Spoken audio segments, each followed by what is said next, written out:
My name is Hannah Fenlon. I'm the Associate Director of Conferences and Field-Wide Learning at Theater Communications Group in New York City. And I am specifically coming from New York, but also I've come in the past few weeks from our national conference in Portland, Oregon.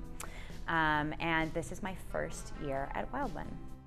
My goals for this week, first of all, was to sort of provide an overview about the work that I do, working at a national service organization and also working at a national initiative supporting the intersection of arts and activism, to specifically kind of work with the students on the critical issues that I'm seeing in the theater from my perspective, and to have inspiring discussions about how, as emerging leaders in the field, they can come in and work towards assessing those issues and managing them themselves.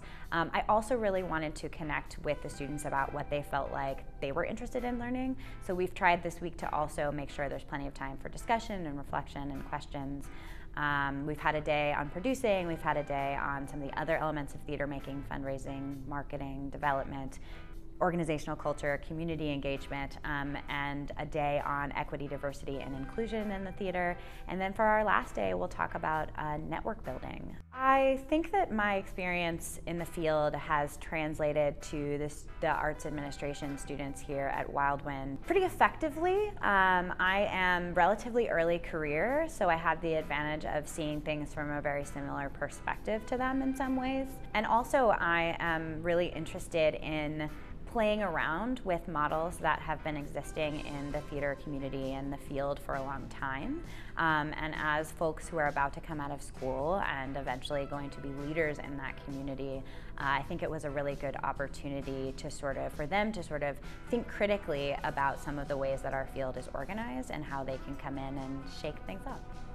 I think that I've challenged the students this week to really think about what issues are most important to them as theater makers and theater leaders.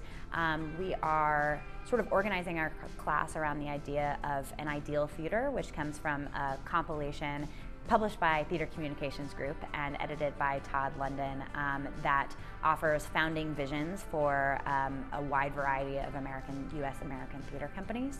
And we started the week by reading one of those, and my hope is that through our conversations this week, we can get to a place where we can talk about maybe the commitments, the ideas, the thinking that they've been able to do about what's next for the American theater, and how they can play a really distinctive role. My favorite thing about WildWind, with the exception of the exceedingly comfortable dorm life, is probably the students in my class, who are really inquisitive, really thoughtful, really generous with each other, and really excited about making their way into this field, and that's been super inspiring for me this week.